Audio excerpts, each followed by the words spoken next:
విదేశాల్లో వైద్య ఉద్యోగ అవకాశాలు మరియు ఇంటర్న్షిప్ల కోసం ఇప్పుడే సంప్రదించండి యార్కుడ్ ఇంటర్నేషనల్ 99% ప్లేస్మెంట్ గ్యారంటీ. కంగ్రాచులేషన్స్ అండి. Thank you sir. ట్రయల్ చాలా బాగుంది. Thank you sir. Thank you so me much. Work అంతా కనిపిస్తోంది. మీరు చేసిన వర్క్ చాలా తక్కువ బడ్జెట్లో, అంటే మీరే చెప్పారు బడ్జెట్, ఆ తక్కువ బడ్జెట్లో అంత మంచి అవుట్పుట్ చాలా బాగుంది. Thank you. బట్ టీజర్ వచ్చిన తర్వాత సినిమా ఎంత మారింది? కథ పరంగా ఏమైనా మారిందా? అంటే మీకు వచ్చిన రెస్పాన్స్ బట్టి స్పాన్ ఏమైనా పెంచుకున్నారా? కథ పరంగా అదే కదండి, ఫస్ట్ ఏదైతే మేము స్టార్ట్ చేసామో అదే కదా. బట్ మాకు కొంచెం విఎఫ్ఎక్స్ పరంగా ఏదైతే ఆడియన్స్ ఎక్స్పెక్ట్ చేస్తున్నారో మాకు ఇనీషియల్గా ఉన్న బడ్జెట్ తగ్గట్టు చేయగలిగాము. సో ఇనీషియల్గా ఉన్న విఎఫ్ఎక్స్ షార్ట్స్ కన్నా మేము ఇంకొంచెం, అంటే ఆడియన్స్ నుంచి ఎక్స్పెక్టేషన్, అంటే నేను ఎక్కడికైనా వెళ్తే బయట ఎవరైనా కలిస్తే కనుక సార్ ఎలా ఉన్నారు సార్, సార్ ప్రశాంత్ వర్మ గారు అంటే సార్ ఎలా ఉన్నారు సార్ అని అడిగేవారు కాదు, సార్ విఎఫ్ఎక్స్ బాగా వస్తుంది సార్ అనేవారు. సో సినిమా నుంచి విఎఫ్ఎక్స్ అనే ఎక్స్పెక్టేషన్ అనేది చాలా ఎక్కువ పెరిగింది. సో వాళ్ళని సాటిస్ఫై చేయడం కోసం డెఫినెట్గా విఎఫ్ఎక్స్ షార్ట్స్ పెంచాము సినిమాలో. అండ్ ఏదైతే ఆల్రెడీ ఉన్న కథ అదే, బట్ చెప్పే విధానం కొంచెం ఇంకా గ్రాండియర్గా చెప్పాము అంతే అండి. అంటే పాన్ ఇండియా లెవెల్లోకి తీసుకెళ్తున్నారు కాబట్టి దాని తగ్గట్టు కొత్త సీన్లు రాసుకోవడం కానీ? కొత్త సీన్లు లేవండి, ఒక 2 సీన్లు ఆల్రెడీ ఉన్న సీన్లు తీసేసాం. అంటే ఓన్లీ తెలుగులోనే పనికొచ్చే సీన్స్ ఉంటాయి కదా మనకి రిఫరెన్స్ ఉండేవి, అవి అవాయిడ్ చేసాం అంతే అండి. కొత్త సీన్స్ ఏం డెవలప్ చేయాలి. ట్రైలర్ మొత్తం మీద జై శ్రీరామ్ అన్నం తప్పించి మరో డైలాగ్ ఎందుకు పెట్టలేదు హీరోకి? అంటే సినిమాలో కూడా అలాగే ఉంటుందా? అంటే నాకు బేసిక్లీ నేను చాలా తక్కువ మాట్లాడతానండి. సో నేను రాసుకునే హీరో కూడా చాలా తక్కువ డైలాగ్స్ ఉంటాయి. సో ఓవరాల్గా ఈ ట్రైలర్ ఏదైతే మూడ్ ఉందో, ఈ ట్రైలర్ కట్ చేసిన విధానం ఏదైతే ఉందో ఆ ఫ్లోలో తేజ మాట్లాడే డైలాగ్స్ ఎక్కువ పడలేదన్నమాట అండి, అంతే. అంతకన్నా వేరే రీజన్ లేదు. తేజ గారు సార్, మిమ్మల్ని ఇంకా కూడా ఇప్పటికీ ఇంకా బాల హీరోగానే చూస్తున్నారా జనాలు? ఎవరు సార్ జనాలా? అంటే ఇంకా మీరు ఒక ఫుల్ ఫ్లెడ్జ్డ్ హీరోగా అయ్యారని అనుకుంటున్నారా? ఎంత అంటారు నా వయసు? చూస్తే మంచిదే కదా సార్, వాళ్ళకి నా మీద ప్రేమ ఉంటుంది, వాళ్ళ ఇంట్లో పిల్లాడు అనుకుంటారు, చూస్తే మంచిది కదా. ఓకే. భలేవరే చెప్పండి సార్. అంటే అంటే ఈ సినిమాలో క్యాన్వాస్ చూస్తే చాలా పెద్ద క్యాన్వాస్ ఉంది. అవును సార్.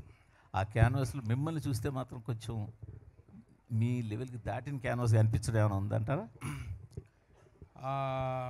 నేను చెప్తాను, మరి మీరేమనుకోకూడదు. ఓకే. అంటే సార్ ఎవరైనా దీన్ని మరోలాగా అనుకోకండి, నేను చాలా విత్ అల్టిమేట్ ఒబీడియన్స్తో చెప్తున్నా. ఎవరైనా సెకండ్ జనరేషన్ యాక్టర్స్ కానీ ఎవరైనా అలా ఎవరైనా వచ్చారనుకోండి సార్, వాళ్ళ ఫస్ట్ సినిమాలకి ఇంతకంటే పెద్ద సినిమాలు చేశారనుకోండి, మీరు ఎవరు ఈ క్వశ్చన్ అడగట్లా. మీరు నాలాంటాళ్ళు చిన్నప్పటి నుంచి ఇక్కడ ఉండి ఎన్ని సినిమాలు చేసి, నేను పెద్దయ్యాక మళ్ళీ ఓబేబీలో క్యారెక్టర్లు చేసుకుని ఎంతో సినిమా చేసి బయట డైరెక్టర్లతో సినిమాలు చేసుకుని వచ్చి ఏదో మౌంట్ చేసుకుని కింద మీద పడి చేసి చేసి చేసి కష్టపడి ఓన్లీ ఒకటే అండి, ఇక్కడ బతకాలి అనే కష్టపడి సినిమా చేస్తే మీరు అదేదో చిన్న చూపు చూసినట్టు అనిపిస్తుంది. సరిపోతారా అంటే అంటే నా ఉద్దేశం ఏంటంటే సార్, నా ఉద్దేశం ఏంటంటే నేను వేరే వాళ్ళతో కంపేర్ చేసుకోవట్లేదు సార్. వాళ్ళు నేను ఒకటే అని కూడా నేను అనట్లా. వాళ్ళందరికీ ఆ అవకాశం వచ్చింది. అలాగే నాకు హనుమాన్ అనే అవకాశం వచ్చింది సార్. అంటే సార్ మీరు మధ్యలో ఆపకూడదు. అయితే నాకు హనుమాన్ అనే అవకాశం వచ్చింది. ఇప్పుడు ఒకటి సినిమా నాకేమిచ్చింది అనేది అందరికీ కనిపిస్తుంది సార్. సినిమాకి నేనేమిచ్చాను అనేది నాకు డైరెక్టర్కి తెలుసు సార్. సో నేను నా 100% ఎఫర్ట్ పెట్టా, అందువల్లే ఆ సినిమా నాకు వచ్చిందేమో. నేను 100% ఎఫర్ట్ పెట్టినందువల్ల, నేను ఉండటం వల్లే మీరు సర్ప్రైజ్ అయ్యారేమో ఈ సినిమా కంటెంట్ చూసి. సో నేను అనుకోవటం ఇది భగవంతుడు నాకు ఇచ్చాడు సార్, దీన్ని అయిపోయిన సినిమా నా దగ్గర నుంచి ఎవరు లాక్కోలేరండి. Thank you sir. అంటే చెప్పండి సార్. మీరు అంటే మీలాగే బాలనటుడిగా స్టార్ట్ చేసి రకరకాల సినిమాలు చేసి పెద్ద హీరోలు అయిన వాళ్ళని ఎవరైనా దృష్టిలో పెట్టుకుని సమాధానం చెప్పారా? లేదే. అదేం లేదా? లేదు, నేను సెకండ్ జనరేషన్ అన్నానండి. అవునండి.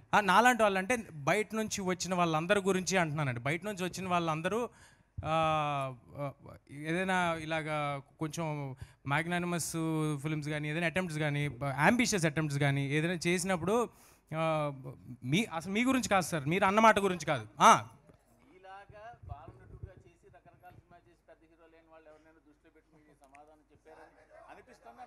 ఓహో చిచ్చి భలేవారే అదేం లేదండి. అంటే ఏది కాదు సార్, అంటే ఎంటైటిల్ చేయొద్దండి. మూర్తి గారు క్వశ్చన్ అడిగారు సార్ మీరు అట్లా ఎంటైటిల్ చేయకూడదు ఎవరిని, వాళ్ళకి అది మీకు ఇది అని ఎంటైటిల్ చేయకపోతే హ్యాపీగా ఉంటాం sir. Thank you. Hi, this is Vaishali Raj. Please do subscribe to IG Telugu. Hi, this is Priya Warrior. Please subscribe to IG Telugu. Hi, this is Ravindra Vijay. Please subscribe to IG Telugu. Hi everyone, this is Srimuki. Please do subscribe to IG Telugu. Hi, this is Sarayu. Please subscribe to IG Telugu.